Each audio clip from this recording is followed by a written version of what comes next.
Last time it rained on the Simo must have been about 4 years ago. So pretty privileged to be able to get out here then. When I actually got to see it myself, it wasn't just water over the road, it was sort of a lake. Oh, whoa, I got a full shower. That's pretty cool in the middle of Australia, isn't it, eh? When there's water, there's life. It's just so good to see the Outback come alive. But we didn't realise until we got to the first fuel stop over the border that we were the first people to come through that way.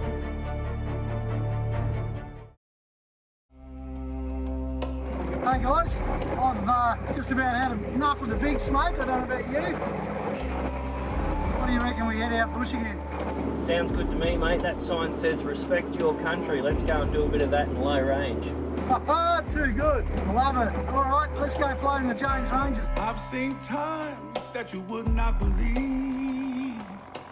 I've been down so low I could hardly breathe. But then I found me an ocean of hope down at my feet, and I would rise. 4,700 years ago, a massive event took place right in this area. A meteorite travelling at 40,000 kilometres an hour crashed into the Earth's surface, and you can still see it today.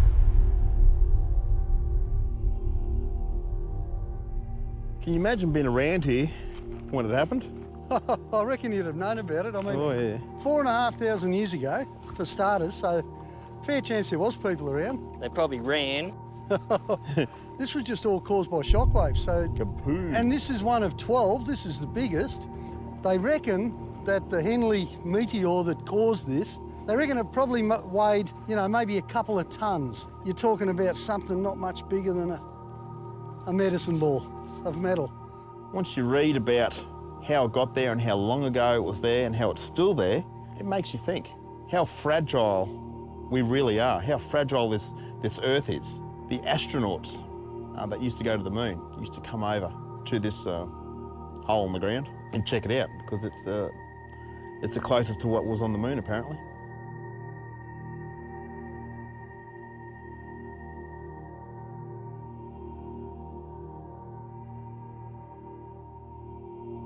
Tonight I'll be lying in there in my undies with all of it open. Well, the odds of another meteorite hitting in the same spot are pretty minimal, so I reckon I'll sleep pretty good tonight.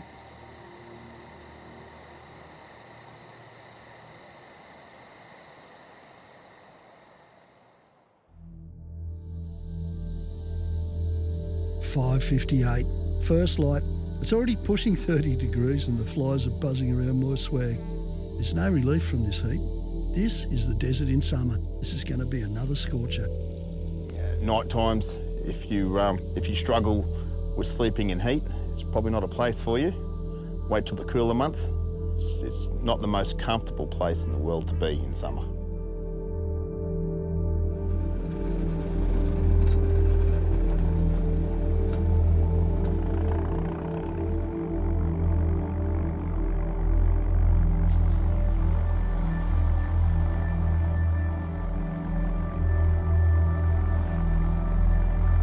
After days and days of driving, and just under 3,000 k's, we're finally about to start the Finke River four-wheel drive track. I used to spend a lot of time in this area many years ago, but I've never seen the area after big rain. In all my years of travelling Australia, I've seen heaps of Aboriginal communities, all sorts. Some seem to be well run, and others, it's like being in a third world country. I've never been to this community before, but on the GPS it shows some natural springs and old police station ruins up ahead and, well, you know, that'd be good to see. The only way we're going to get to those, though, is via the community, which shouldn't be a problem because the maps and signs indicate we're welcome to drive straight through. Well, we did reach the community, but we certainly didn't stay very long. Let's just say it wasn't a very positive experience. This is a situation I dread. It's happened to me more than once.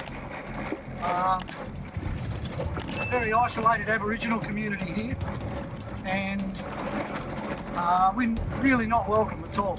I got out to ask at the community centre and got chased away. Not by an Aboriginal either. Somebody has put themselves in a position of authority over the Aboriginals.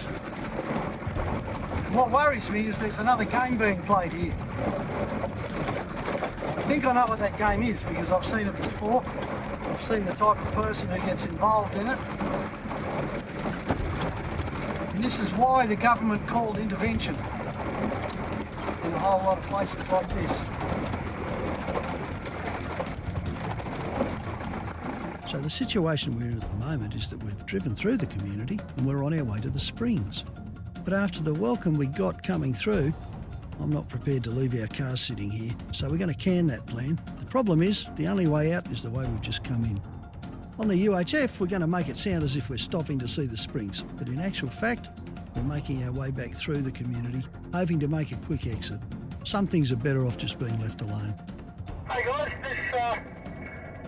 I think if we just park down here off to the side of the springs, that might be the go, eh? Find a shady tree. Walk in, eh? Yeah, pull a bit of shade and it's not a very long walk by the look of it. Take some tuck and then have some lunch. It's about that time of day. I like that, good thinking.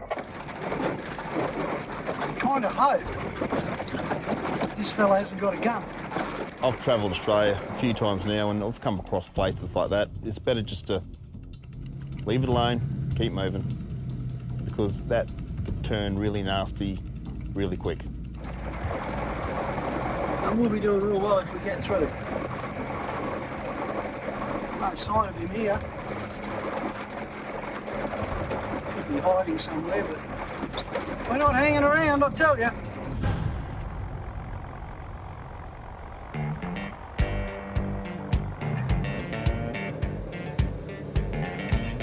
Oh, a little bit tricky here, guys. Bit of a washout. Roger that, mate. How do you reckon the van will go?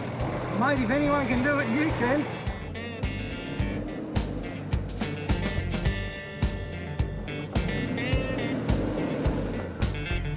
Beautiful, Gleno. Come on through, Kenno.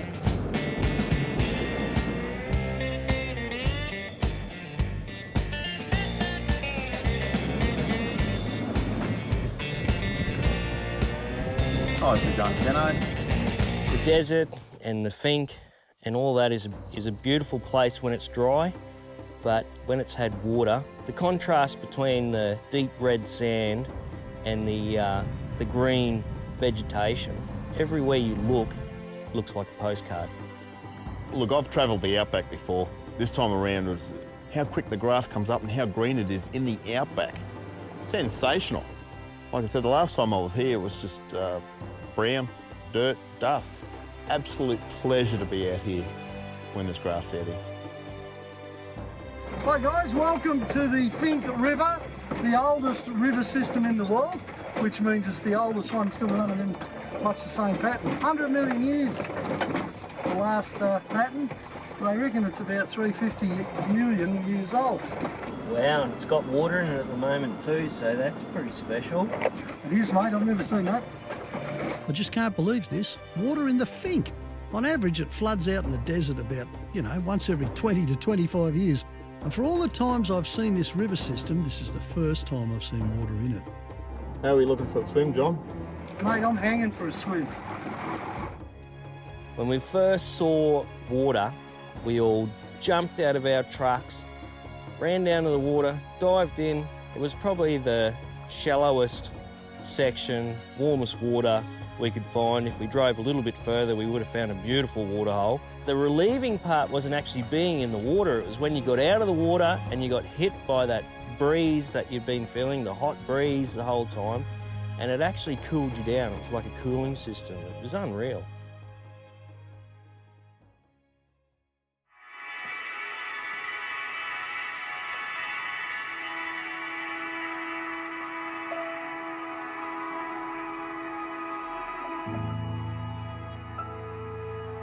To camp in the valley of the Finke with water right next to the water and shade, and to have those views, to be surrounded by just the magnificence of this country. Sorry, it just doesn't get better than that, really. When the sun's setting over the hills or the gorge or wherever you happen to be at the time, the colours just seem to change with the shadows, and your reds will get deeper and your greens will get a little bit more vibrant. Just the shadows change everything. Basically, something that you were looking at earlier just becomes a total different picture.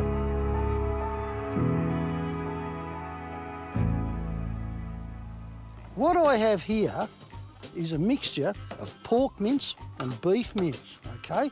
Now that's crucial, absolutely crucial to Rhino's rissoles. Nicknamed Roothy's rissoles when Roothy does them.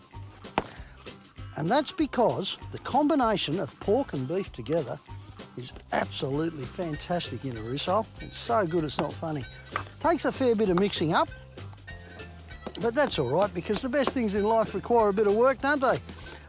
It also requires some curry powder, not too much. I don't know how much that was, maybe a tablespoon. We want some salt. Usually I'd use soy sauce or something, but this meat's really good and I don't want to moisten it up any more than I have to. So I use, in this case, pink Himalayan rock salt. What does that do? Kind of hoping it makes you want to get up and run up and down a few mountains. Hey, Kenno, you think I've got a chance here, mate? Here we go. This is honey. Okay, and then we need a couple of eggs. Oh, look at this. Eggs a la Milo. I don't think we'll worry about that one. And, whoops, that one's got a big crack in it. There we go, got a good one. All right. Huh, one survived. Oh, geez, it was mixed up inside though. Look at that. Scrambled eggs in Scrambled the shell. eggs.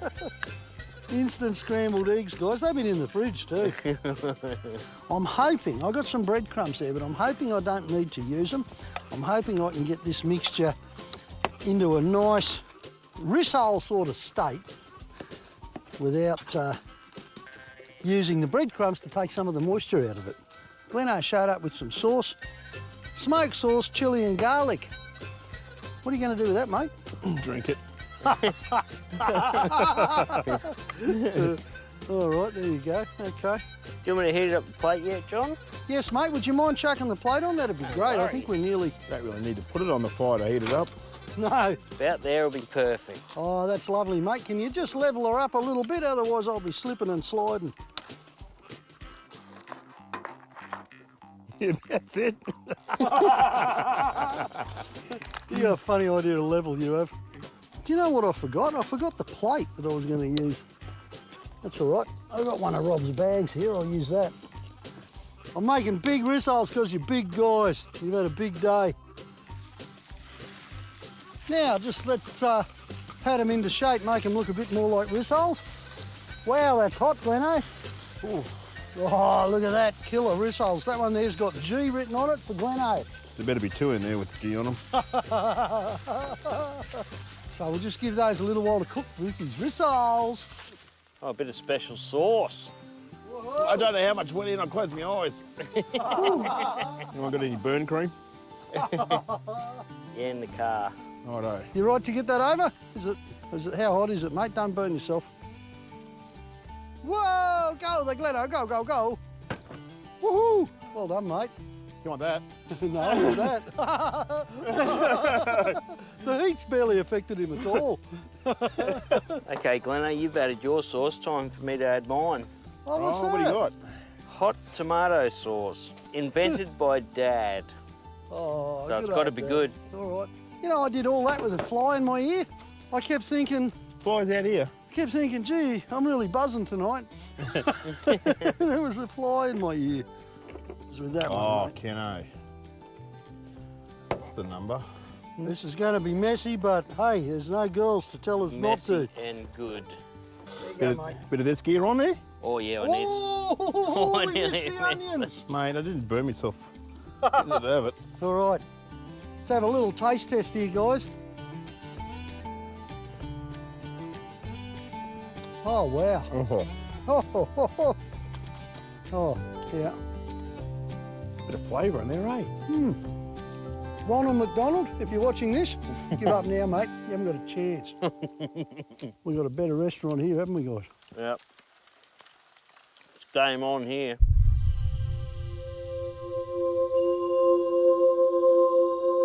When you look up at the stars, when you're in the city, you can find the Southern Cross because they stand out. You can find the saucepan. But when you're somewhere like this, there's so many stars in the sky. It's hard to actually find those things that usually stand out because everything stands out.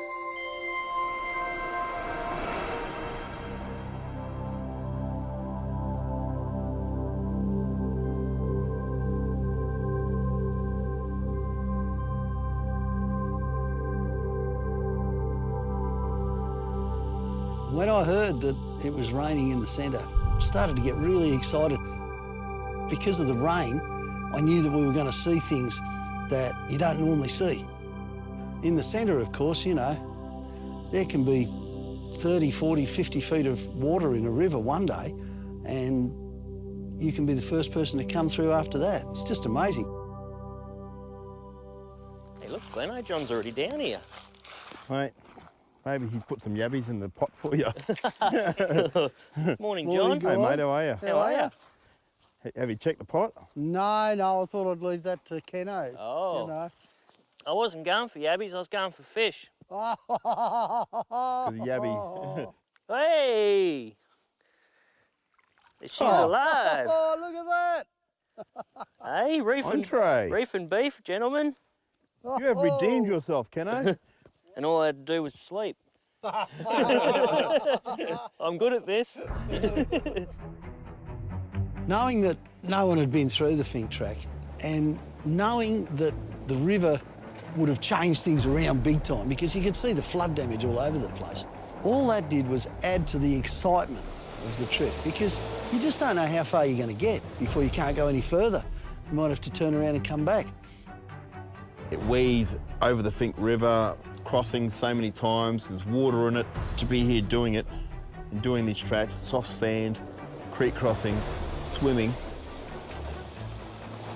Yeah, it's unreal.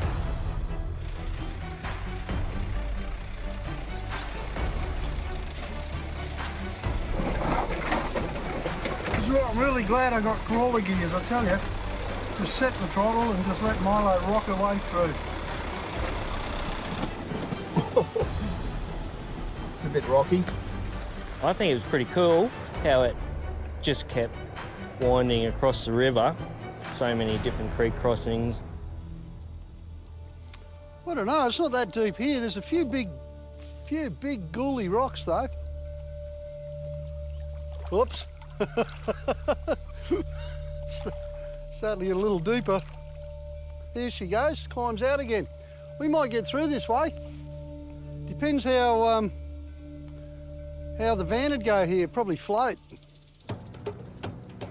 A little bit rough here on the rocks, guys, but I can't see where anyone else has gone, so I think we'll just make this up based on what we know for that walk.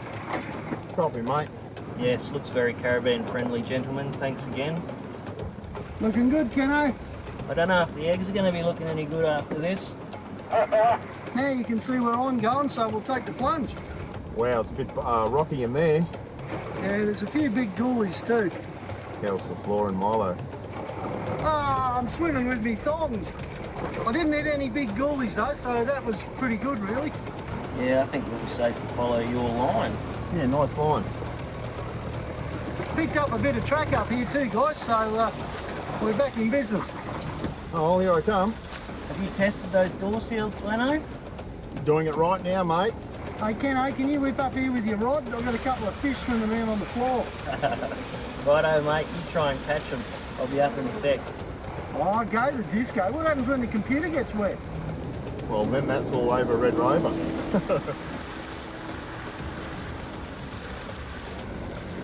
Rightio, I'm going to bring the van through.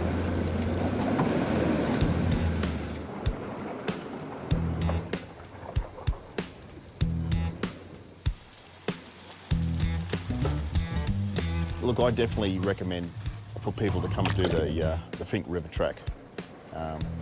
Watch the time of year, but it's one of those. It's a funny one, isn't it? Because you know, when you're not in the wet season, in summer, you're probably not going to get this water. So if you come here and you want to see the water, you're going to have to put up with the heat and the flies. Hey guys, there's a nice big soft patch of sand on the other side of this little water hole. Sure is. Looks like a sand blow. Well, you go across first, mate.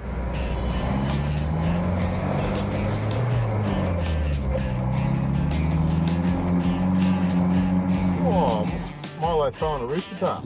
Come on, Gleno, show us what the disco's got.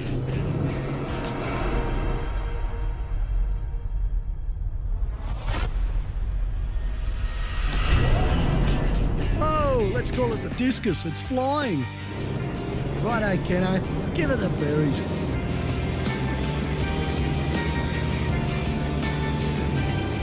Nails it. Well done, Kenno. Another one of John's famous, here's a good spot for lunch things. Gleno goes, might want to give it a bit more through here, Kenno. By the time he'd finished saying that, I was down. Sure there wasn't some hotter sand around, Kenno? I tried to find the hottest. I think you Done did good, well. mate. The one thing about big waters in the Finke, or any river for that matter, is that it piles up all the soft stuff. That stuff's even hard to walk through, and it was that soft where Kenno got bogged. It wasn't funny. Mate, Wolfie's sitting in the air conditioning laughing at us. Yeah, Come on, Kenno. see how we go, Hey, eh? don't stop, mate. I'll pick up the tracks. Don't stop. Ow. Jump it. Go! Hey! Well, they work. Yep, they're magic, How those good was things. that? Keep them out, Gleno. Righto. The recovery process I thought was going to be quite easy. It got soft again. As soon as I rolled off the other end of the max track, straight back in. Just so close. Oh, you're down a bit further now. This time you've really done it. The heat in the sand, it would get between your feet and your thongs and just burn you. I'm thinking my thongs are not the best. Recovery footwear. I wouldn't be surprised if we were in 50, 55 degrees doing that recovery. Go hard, mate. Been doing this long? Go, go, go, go, go, go, go, go, go, go, go. Low range. Yeah. What do you reckon? Disco snatch strap? So then we connected the snatch strap. Righto, Gleno. Go, Kenno, go, go, go. Yo.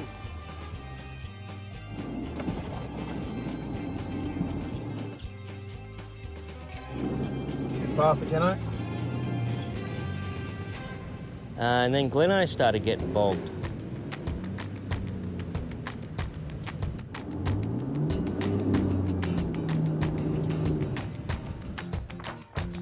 We're going to put both our winches on you, Kenno, because you're really stuck. And why 2 winches?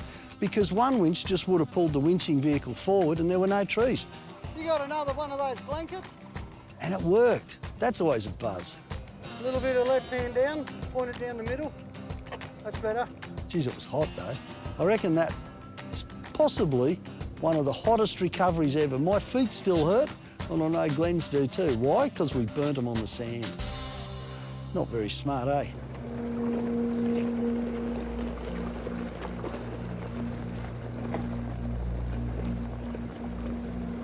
The level of four-wheel driving experience would have to be, you'd have to be good at remote travel. You'd have to be good at being away from civilization for 5, 6 days or more. Self-sufficient. You have to know what you're doing. Your vehicle has to be very well prepared. Anybody can do it, but just the level of trip preparation has to be 10 out of 10. On the map, it says there's the ruins of the old police station around here somewhere. Hey, Kenno, can you hear me? Yeah, mate, I've got you. I'm just up on top of that ridge looking for the old cop shop ruins, but I found a track, a really old track, but it doesn't seem to lead to anything. Yeah, I was pretty desperate to find those old police station ruins because I've been through here heaps of times and I've never seen them. And I know the story. I've even seen black and white photos. It's about the last place in the world you'd expect to find a police station, but in the late 1800s there was a lot of trouble between the colonists out here and the natives, and the police were posted out to try and gain some control. William Henry Wilshire lived here, and he's known as one of the cruelest officers in Australia's history. He was even charged with murder for one of his cruel attacks on the Aboriginals, but due to racism at the time, he got let off. Well, there's no sign here. There's no other reason for there to be a track here, you know?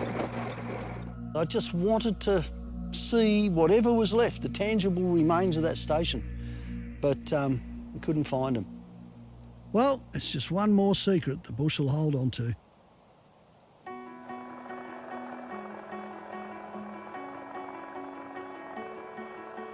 Look, this has been a challenging trip, mainly because of the elements that we've encountered. Enjoying the trip? Absolutely. I enjoy every trip. There's some trips I enjoy more than others, but it's another thing ticked off the list, you know. I can say I've been there and I've done it, and I've done it in the harshest conditions that you can get. To me, that's pretty special. And knowing that only a minute amount of people will ever do it in these conditions, yeah, that's right up there. That's right up there. I was born in Australia and I feel that it's kind of my obligation to get out there and see my country and see it at its best. And if it means that I have to go out into the middle of the desert in the middle of summer to see it at its best, then so be it, I think. You'd be mad not to. It's such a spectacle. If you get to see it once in your lifetime, then you remember it for the rest of your life. This trip has been really super special to me because I've seen the Finke heaps of times, and yet I've never seen this much water in it, ever. And that's changed the whole thing. I don't think I've ever been here when it's been so hot either, this time of year. So the contrast between the heat and all the water and the lushness of the green. Oh, look, I love my country, and that's just lit another great big bonfire for me. It's been fantastic.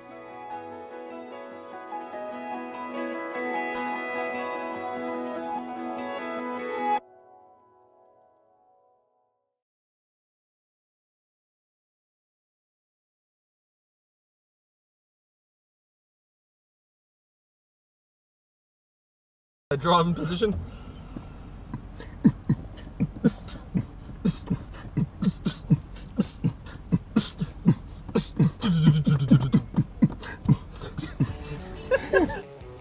I think I'm going to throw up. I just followed another fly.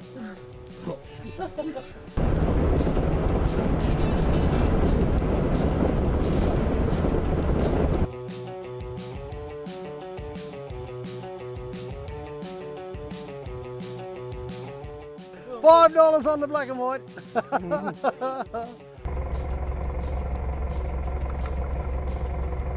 Oh.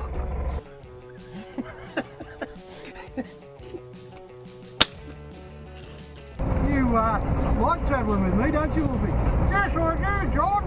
You're a beaut, mate. Not like that, you know.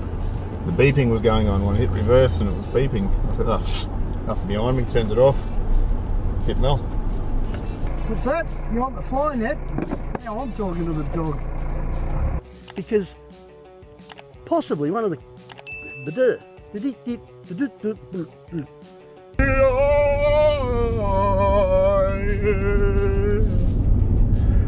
Outback in my disco farm at 9.1 litres per 100. Oh,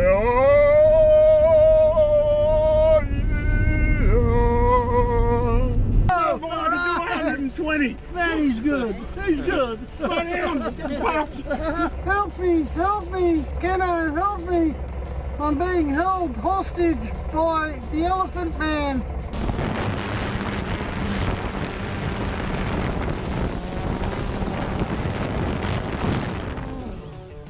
I wonder if anyone would like chicken curry tonight, Indonesian style.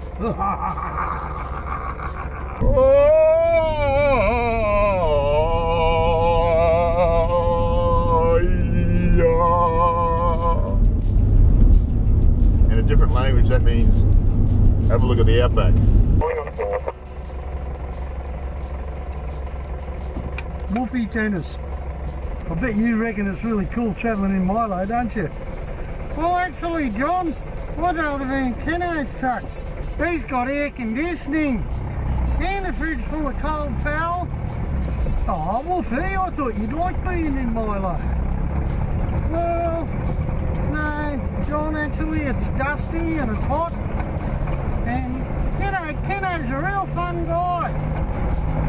Oh, you ungrateful sod. Hey, John, I need to get out and pee.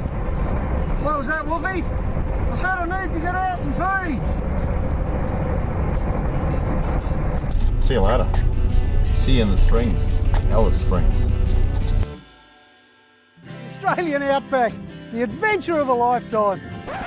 Can't believe how stupid these flies are. Or how stupid we are. Well, it's not the easiest to negotiate getting it in my mouth, keeping my neck clean, but it is working. Where's Kenno? He's in his car. Kevin, I'm hiding. I can tell. Any flies in there? There's two. One just got in, another one, there's three in there now. No, there's not. Bye. Bye. Flies started going away, perfect. But then the crickets started rolling in. Crickets are bigger than flies and they hurt more when they run into you. You reckon this could be like a plague? I think the odd cricket got into the ribs. It was like having a well-cooked chip. If it's not flies, it's crickets. If it's not crickets, it's heat. If it's not heat, it's flies. I think I'm going to throw up. I just swallowed another fly. It's not flies, it's heat. Sure there wasn't some hotter sand around, Kenno? I tried to find the hottest. I think you Done did good, well. mate. Well, we've experienced between 39 and 48 degrees. The heat is that intense, it cooks your feet. I'm thinking my thongs are not the best. Recovery footwear. Sometimes there's flies and crickets and heat.